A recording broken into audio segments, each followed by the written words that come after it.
If you are born poor it's not your mistake, but if you die poor it's your mistake. ऐसा मेरा कहना नहीं है, ये कहना है दुनिया के one of the richest person Bill Gates का। अगर आप गरीब पैदा होते हो तो इसमें आपकी कोई भी गलती नहीं, लेकिन अगर आप गरीब ही मर जाते हो तो इसमें आपकी ही गलती है। क्या आपको पता है कि पूरी दुनिया का 90% पैसा सिर्फ 10% लोगों के पास है, जबकि 90% जनता के पास सिर्फ 10% पैसा है। ऐसे क्या सीक्रेट्स हैं जो अमीरों को पता है, जिसके कारण एक अमीर आदमी और भी ज्यादा अमीर होता जा रहा है और एक गरीब आदमी और भी ज्यादा गरीब होता जा रहा है। ये जितने भी अमीर लोग हैं जैसे Ambani, Adani, Elon Musk, Bill Gates, एक नॉर्मल आदमी जब पैसे कमाता है तो वो उसे कहाँ रखता है? अपने सेविंग अकाउंट्स में। तो क्या ये भी अपने पैसों को सेविंग अकाउंट में रखते हैं? अगर ये सिर्फ सेविंग अकाउंट में अपने पैसे रखेंगे तो हमें और इनमें फर्क क्या रह जाएगा? ये लोग अपने पैसों को वापस अपने बिजनेस में इन्वेस्ट करते हैं या अपने पैसे स्टॉक मार्केट में इन्वेस्ट करते हैं। अगर आप इंडिया का एवरेज इन्फ्लेशन रेट देखोगे तो वो है 7.5% और हमें सेविंग अकाउंट के इंटरेस्ट से कितने पैसे मिलते हैं? 3 से 4%। अरे भैया आप लॉस में चल रहे हो। मैं आपको एक सिंपल सा एग्जांपल देता हूँ। जब 2012 में मैं समोसे लेने जाता था तब मुझे 5 रुपए के 2 समोसे मिल जाते थे, लेकिन अब समोसा तो 2 ही मिलता है लेकिन 20 रुपए का, यानी समोसा का प्राइस 4 गुना बढ़ चुका है। अब ये इन्फ्लेशन क्या होता है? इन्फ्लेशन का मतलब होता है महंगाई, और जिस तरह से महंगाई बढ़ती जा रही है उससे लगता है कि फ्यूचर में और भी ज्यादा बढ़ती जाएगी। तो अच्छा यही रहेगा कि हम अपने पैसों को इन्वेस्ट करें। गोल्ड भी एक बढ़िया इन्वेस्टमेंट है और ये आपको साल के 7 से 8% रिटर्न देता है, जिससे ये सिर्फ आपको महंगाई से बचाएगा और इसमें रिस्क भी शेयर मार्केट से बहुत कम है। गोल्ड की अगर लॉन्ग टर्म ग्रोथ देखा जाए तो वो हमेशा ऊपर ही गया है।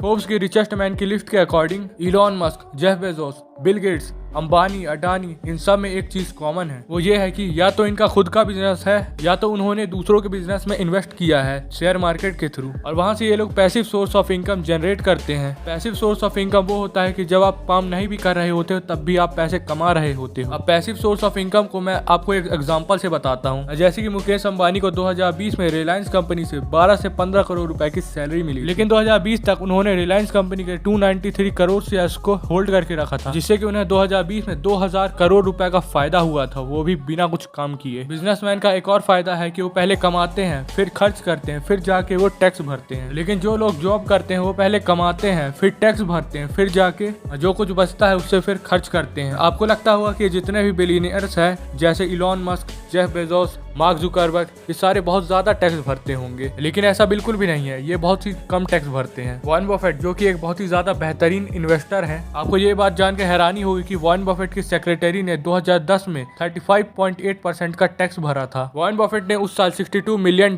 कमाए थे, लेकिन सिर्फ 17.4% का टैक्स भरा था। यहाँ पर जैसे कि आप देख ही सकते हो कि वॉरेन बफेट ने कितने ज्यादा पैसे कमाए थे, लेकिन टैक्स अपनी सेक्रेटरी से भी आधा भरा था। और अगर हम इंडिया का लिटरेसी रेट देखें तो वो है 74%, चाइना का है 96% और अमेरिका का है 79%। लेकिन अगर हम इंडिया का फाइनेंशियल लिटरेसी रेट देखें तो वो है सिर्फ और सिर्फ 27%, जो कि बहुत ज्यादा कम है। इसका मेन रीजन ये है क्योंकि हमें स्कूल्स में फाइनेंशियल एजुकेशन दी ही नहीं जाती, और ना ही स्कूल्स में कभी पैसों के बारे में बात होती है, और ना ही घरों में कभी पैसों के बारे में बात होती है। वो तो उल्टा ये बोलते हैं कि पैसा बहुत बुरी चीज है, पैसों के बारे में कभी बात मत करो। इंडिया का लिटरेसी रेट तो हाई है लेकिन फाइनेंशियल लिटरेसी बहुत ही कम है, जिन्हें हम कह सकते हैं पढ़े लिखे अनपढ़, जिसके कारण कुछ ही चुनिंदा लोग हैं जो अमीर बन पाते हैं। एक अमीर आदमी अपने पैसे खर्च करता है और अमीर बनने के लिए, जबकि एक गरीब आदमी अपने पैसे खर्च करता है अमीर दिखने के लिए। यहाँ जब टीचर ही फाइनेंशियली लिटरेट नहीं है तो वो बच्चों को फाइनेंशियली लिटरेट कैसे करेगा? आखिरकार वो भी तो इसी एजुकेशन सिस्टम से टीचर बने हैं, और अगर कोई फाइनेंशियली लिटरेट है तो वो उसकी खुद की मेहनत है, ना कि इस एजुकेशन सिस्टम के दम पे। एक रिपोर्ट के अकॉर्डिंग 61% इंडियंस तो अपना पैशन ही फॉलो नहीं करते हैं, वो बस भीड़ के साथ चले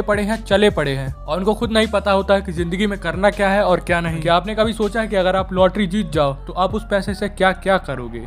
आप में से बहुत से लोग ये सोचेंगे कि मैं एक लग्जरी घर बनवाऊंगा, फिर लग्जरी कार्स और कपड़े खरीदूंगा और अपनी पूरी जिंदगी आराम करूंगा। काम करने की तो टेंशन ही नहीं होगी। पूरी जिंदगी आराम तो किया जा सकता है अगर पैसों का सही से इस्तेमाल किया जाए तो, लेकिन एक रिपोर्ट के अकॉर्डिंग लॉटरी विनर्स लॉटरी जीतने के 3 से 5 साल में ही कंगाल हो जाते हैं, अंधाधुंध पैसों को खर्च करने की बुरी आदतों की वजह से। पहला तो पैसे मिलने के बाद वो अपनी नौकरी ही छोड़ देते, और दूसरा वो किसी भी प्रोफेशनल फाइनेंशियल एडवाइजर की सलाह ही नहीं मानते हैं। और हमें से ज्यादातर लोगों की नौकरी लगती नहीं है कि EMI पे बाइक, कार और आईफोन पहले आ जाता है। जिसको देखो वो वही इसी बेवकूफी में लगा पड़ा है, भाई इसके पास है तो मेरे पास भी होनी चाहिए। अरे अपने को तो स्टेटस मेंटेन करना है सोसाइटी में, लोग हमें जानेंगे और पहचानेंगे। और आप इन सब बेवकूफियों से निकलकर अपनी फाइनेंशियल एजुकेशन को इंक्रीज करना चाहते हो तो आप ये 2 काम कर सकते हो। पहला, रिच डैड पुअर डैड जो कि एक बेस्ट सेलिंग बुक है, उसको आप पढ़ सकते हो। और दूसरा काम आप ये कर सकते हो अपनी फाइनेंशियल एजुकेशन को इंक्रीज करने के लिए, वो ये है कि आप इस चैनल को सब्सक्राइब कर सकते हो। नीचे एक लाल कलर का बटन है, उसको दबा दो। मैं फाइनेंशियल एजुकेशन पे बेस्ड और भी वीडियोस अपलोड करूंगा। देखो सिंपल सी बात है, अगर आपको 90% मार्क्स स्कोर करना है तो आप किसी 50% स्कोर करने वाले बालक से तो जाके नहीं पूछोगे ना। उसी तरह अगर आपको अमीर बनना है तो आप अमीर लोगों की एडवाइसेस फॉलो करोगे ना, उनकी तो एडवाइसेस फॉलो नहीं करोगे ना कि जो कि खुद जिंदगी में कुछ नहीं कर पाए। और अगर आप ऐसा कर रहे हो तो आप अपने साथ ही मजाक कर रहे हो। तो फिर आज के लिए बस इतना ही, मिलते हैं नेक्स्ट वीडियो में।